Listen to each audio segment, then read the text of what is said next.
Valorisez le silence. Vous savez, quand vous savez vous taire dans la vie, les gens ne savent pas ce que vous aviez pensé. Du coup, vous pouvez changer votre avis sur quelqu'un et voir votre avis progresser. Mais à peine que vous êtes rencontrés, il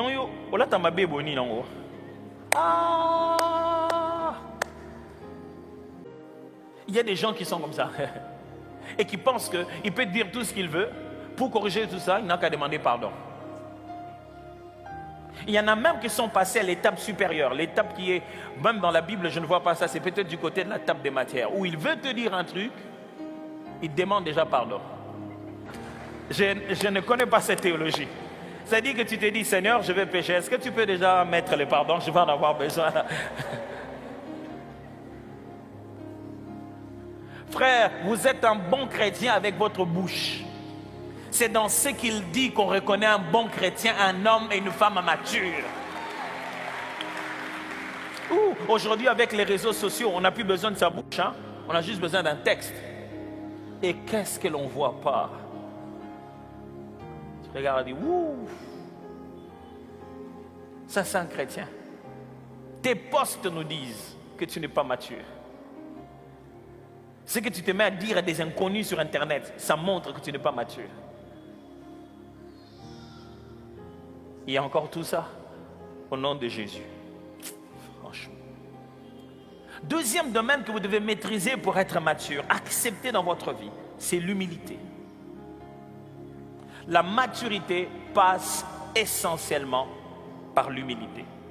Permettez-moi de vous suggérer une définition de l'humilité dans ce contexte. L'humilité, c'est quoi?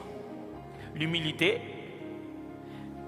est faite d'un cœur repentant, d'une vision valorisante des autres et d'une bonne connaissance de ses limites personnelles. Qui dit humilité doit passer par ces trois choses. L'humilité est faite d'un cœur repentant. Mais l'humilité est aussi faite d'une vision valorisante des autres. Vous regardez les autres comme étant au-dessus de vous-même, important. Et enfin, l'humilité est faite de votre capacité à reconnaître vos limites personnelles. Philippiens chapitre 2, versets 3 à 4. Philippiens 2, 3 à 4.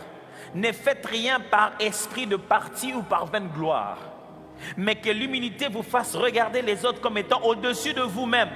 Que chacun de vous, au lieu de considérer ses propres intérêts, considère aussi ceux des autres. Philippiens 2, 3 à 4. Quand quelqu'un est humble, il y a trois choses qui lui sont arrivées, absolument. Premièrement, il a appris à se repentir. Se repentir de ses erreurs. Écoutez-moi très bien.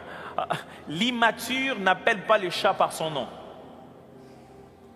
Quand quelqu'un est immature, tu lui dis, voilà l'erreur qu'il a fait, lui il appelle ça par un autre nom.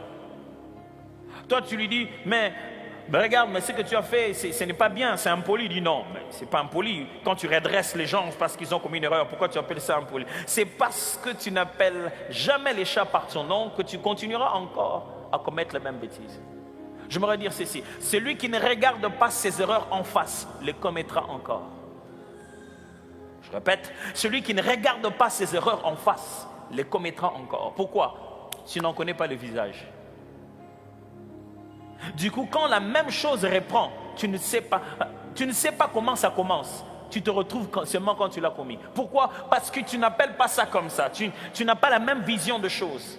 Mais c'est repentir, mes amis, c'est dur. Hein? Mais c'est justement ça la beauté de la repentance. La douleur, la difficulté à se sentir humilié pendant ton processus de repentance, c'est ça qui va te pousser à te dire, plus jamais, je ne vais plus me remettre dans cette situation. C'est pour cette raison que Dieu obtient des meilleurs résultats par le pardon et la repentance que par le déluge et le feu qui brûle les gens. C'est pourquoi il a donné plus de temps de la grâce. Parce que la grâce, quand tu passes par la repentance et que tu regardes en face tes péchés et tu as l'opportunité de reprendre la vie, tu ne vas plus jamais commettre ces mêmes bêtises. Celui qui ne sait pas demander pardon n'est pas mature. Celui qui ne sait pas demander pardon n'est pas mature. Mais il est vrai que c'est en apprenant de demander pardon qu'on devient mûr. Qu'on se dit, plus jamais je ne ferai ça. Parce que le pardon est censé, justement la repentance, le pardon est dans un contexte où on reconnaît ses fautes. On demande pardon. 1 Pierre chapitre 2, verset 5 dit, « De même, vous qui êtes jeunes, soyez soumis aux anciens, et tous, dans vos rapports mutuels, revêtez-vous d'humilité, car Dieu résiste aux orgueilleux, mais il fait grâce aux humbles. » Il parle aussi aux jeunes. Et il est en train de dire aux jeunes qu'ils soient soumis aux anciens. Et il est précise que Dieu résiste aux orgueilleux et fait grâce aux humbles. L'humilité, c'est donc à la fois cette façon d'avoir un cœur repentant, mais aussi une vision valorisante des autres.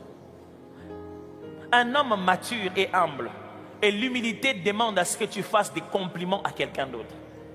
Demande à ce que tu voies dans l'autre le meilleur dans le domaine. Demande à ce que quand on cite les noms de quelqu'un, tu jettes des fleurs. Ah, on parle de qui? Ah, lui, mais ce gars-là, il est bon. L'immature a besoin qu'on ne fasse de compliments qu'à lui. Quand il est dans un endroit, on parle de quelqu'un d'autre en bien, il a l'impression que l'attention est ailleurs. Il veut retourner l'attention chez lui en faisant quoi? En descendant l'autre, pour qu'on voie que lui, il sait descendre les autres. Immature. Vous parlez de qui? Mais bon, vraiment, vous parlez des gens dans ces pays, mais moi je ne sais pas, mais moi je trouve que ça, vraiment, c'est quoi? Qu'est-ce qu'il a fait là? Il n'a rien fait de bon. Est-ce qu'il fallait que tu nous dises ça? Parce que là, nous, on est en train de parler de ce qu'il a fait de bon. Pourquoi tu as changé de conversation? Parce que l'humilité, c'est regarder les autres comme étant meilleurs que nous-mêmes. C'est dire, waouh, celui-là, il le fait très bien. Mais c'est aussi reconnaître ses propres limites. Un homme humble et mature, on sait qu'il sait que ça, je ne pourrais pas le faire. Mes amis, notre pays est détruit, notre société est détruite parce que les gens cachent leurs limites, ils cachent leur incompétence, ils couvrent ça. Il ne sait pas, mais il ne veut pas poser la question à ceux qui savent. Parce qu'il a déjà les titres, il va faire souffrir tout le monde par son ignorance parce qu'il a déjà le titre. Mes amis, même Nicodème est allé la nuit, c'est Jésus, il a dit, cette histoire-là de naître de nouveau, papa, je n'ai pas compris. Si tu ne viendras pas le jour, viens même la nuit, viens même le soir, mais ne reste pas ignorant par orgueil. Et tu ne connais pas tes limites. Un homme humble connaît ses limites. Il dit, ça, moi, je ne sais pas faire. Est-ce que tu peux me montrer? Ça ne prend que 2 minutes. Dès qu'on te montre, c'est fini. Très vite, vous connaissez vos limites. Très vite, vous savez à quoi vous servez sur la terre. Connaître ses limites, ce n'est pas une faiblesse, c'est une force. Qu'est-ce que c'est que la RDC? Vous allez me tracer les lignes qui montrent les limites de la RDC. C'est ce qui va créer le contenu de la RDC. Vous êtes défini par vos limites en même temps. Les connaître très vite vous permettent de savoir qui vous êtes réellement.